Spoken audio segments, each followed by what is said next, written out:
नमस्कार मित्रों, जय माता दी। स्वागत है आप सभी का हमारे YouTube चैनल में। तो वृश्चिक राशि वालों, श्राद्ध के समय पितृपक्ष के 16 दिनों तक रात्रि के समय रोजाना घर में यहाँ जलाइए एक दीपक और उसके बाद देखिए आपके जीवन में कितना अच्छा परिवर्तन आता है।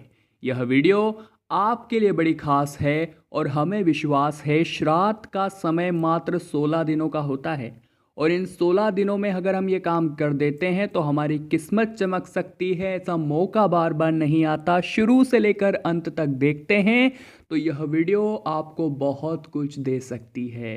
तो पहले वीडियो को लाइक करें और कमेंट बॉक्स में श्री पित्तेश्वराय नमः मंत्र का उच्चारण कीजिए, क्योंकि यही आपके पितरों को प्रसन्न करता है, संतुष्ट करता है। दोस्तों, 24 सितंबर से पितृपक्ष शुरू हो गया है जो कि 9 अक्टूबर तक चलेगा, यानी कि समय अभी भी बाकी है। इसके बाद नवरात्र शुरू हो जाएंगे।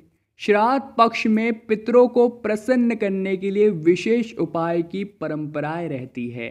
अगर पितृ हमारे प्रसन्न रहे, अगर उनका आशीर्वाद हमारे ऊपर रहा तो यकीनन हम जीवन में बहुत तरक्की करेंगे। शास्त्रों के मुताबिक इस दिन शाम तक पितृ पृथ्वी पर रहते हैं और शाम होने पर पितृ अपने लोक को लौट जाते हैं। इस दिन का जो लोग लाभ नहीं उठाते, पूरे साल तक उन्हें पितरों की नाराजगी के कारण मानसिक, आर्थिक और शारीरिक परेशानियों का सामना करना पड़ता है।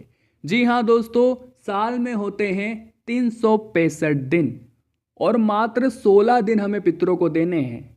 16 दिन उनकी दिल से सेवा करनी है, उन्हें याद करना है, उनका आदर सम्मान करना है और बचे हुए 349 दिन वो हमें देंगे अपना आशीर्वाद, अपना जो भी हमें दिक्कत आएगी वो हमारी रक्षा करेंगे और हमारी सबसे पहले वो हमारा ध्यान रखेंगे। जी हाँ दोस्तों, पितृपक्ष में उन सभी मृतकों का श्राद्ध किया जाता है जिनकी अकाल मृत्यु हुई हो या जिनकी तिथि मालूम न हो।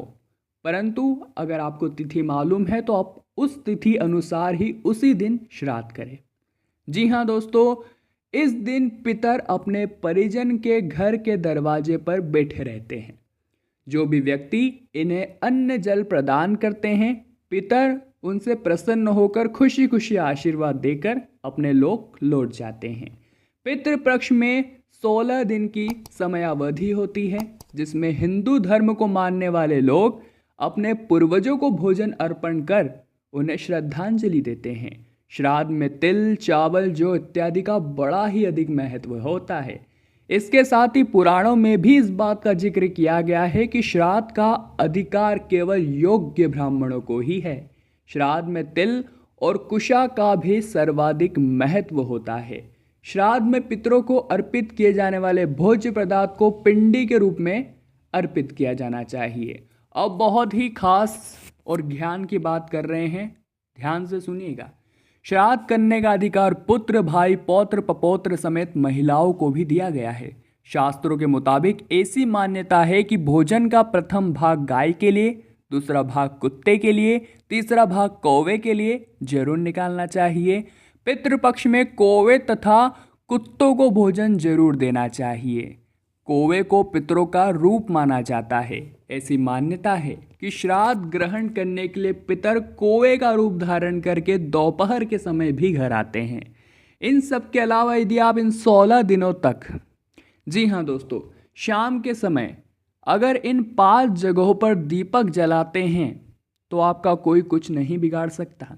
जी हाँ, इसके लिए आप अपने घर के ऐसे जहाँ पितरों की तस्वीर लगी हो वह दक्षिण दिशा की तरफ मुंह कर धूप या दीप आप जलाइए। दक्षिण दिशा की ओर आपको मुख रखना है, ये बात का ध्यान रखिएगा। दूसरा दीप आपको पीपल के नीचे जलाना है और पीपल के वृक्ष का 108 बार परिक्रमा करनी है।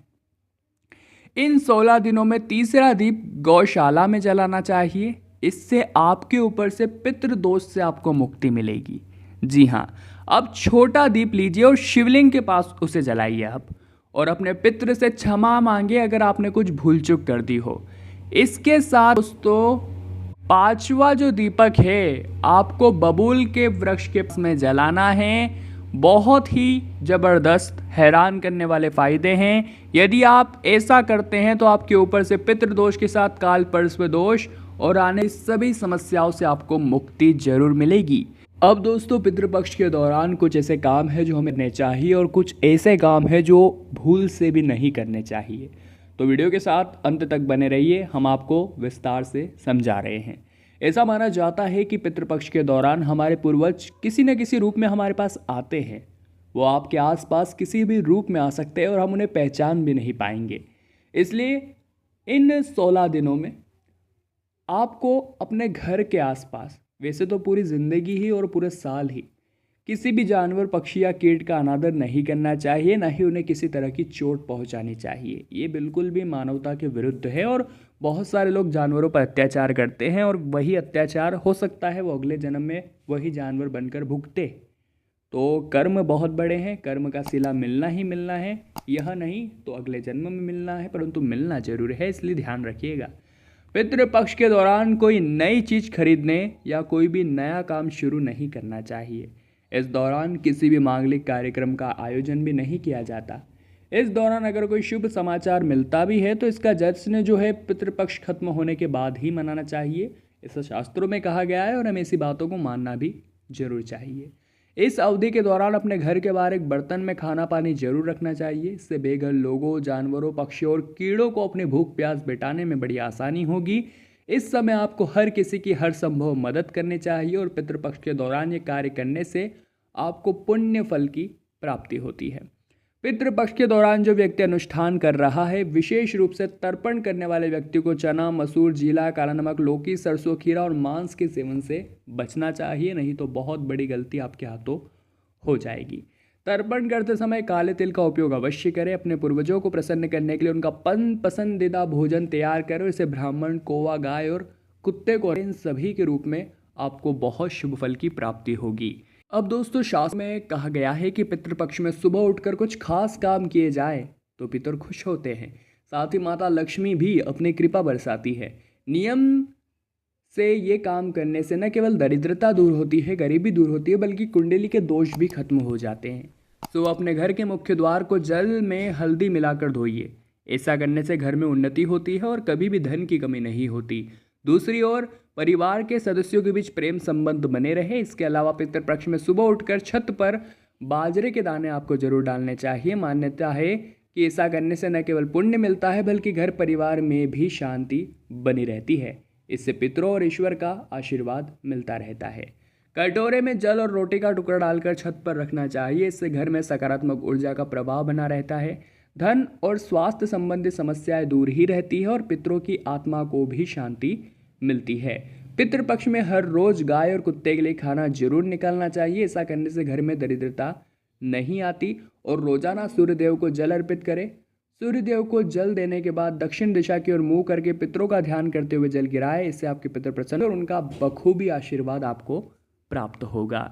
दोस्तों, यहाँ हम पंच तत्व के तारे थोड़ा सा आपको सलाह देंगे, राय देंगे। इन्हें 5 जीवों को क्यों चुना जाता है। कुत्ता जल का प्रतीक होता है, चींटी अग्नि तत्व का, कौवा वायु तत्व का, गाय पृथ्वी तत्व की और देवता आकाश तत्व के प्रतीक है। इस प्रकार इन 5 को जब हम आहार देते हैं श्राद्ध के समय, पितृपक्ष के समय, तो हम इन पंच तत्वों के प्रति अपना आभार व्यक्त करते हैं। केवल गाय में ही एक साथ पंच तत्व पाए जाते हैं, इसलिए पितृपक्ष में हमें गाय की सेवा बखूबी दिल से करनी चाहिए। पश्चिम दिशा की ओर पत्ते में गाय के लिए खाना निकालते हैं। इसमें भोजन का एक हिस्सा गाय को दिया जाता है, क्योंकि गरुड़ पुराण में गाय को वैतरणी नदी से पार करने वाला बताया गया है। गाय में ही सभी देवता वास करते हैं और गाय को भोजन देने से सभी देवता तृप्त भी होते हैं। इसलिए श्राद्ध का भोजन गाय को देने से आपके जीवन में बहुत बड़ी तरक्की आ सकती है। और आज की वीडियो में हमारा उद्देश्य भी यही था कि बहुत सारे लोगों को कुछ ऐसी बातें समझाना जिनसे वो अपरिचित हैं और वो बड़ी बड़ी कथाएं नहीं देख पाते या वो देखना नहीं चाहते क्योंकि वो लंगी होती है। वैसे तो उन्हें देखनी चाहिए, परंतु आज की इस शॉर्ट वीडियो में हमने आपको बहुत कुछ ज्ञान देने का प्रयास किया और हम आपको आगे भी इसी तरह ज्ञान देते रहेंगे। तो वृश्चिक राशि वालों, इस मेहनत के बदले में एक प्यारा सा लाइक आपका इस वीडियो को दे दीजिए तो हमारी ये मेहनत सफल हो जाएगी। साथ ही में कमेंट बॉक्स में श्री पित्तेश्वराय नमः जरूर लिखिएगा, आपके पितर प्रसन्न होंगे। चैनल को सब्सक्राइब करिए और बेल आइकन को प्रेस कर दें ताकि आपको हमेशा ऐसी वीडियो समय पर मिलती रहे। अभी के लिए आप सभी को बहुत बहुत धन्यवाद और इस वीडियो को देखने के लिए दिल से बहुत बहुत धन्यवाद।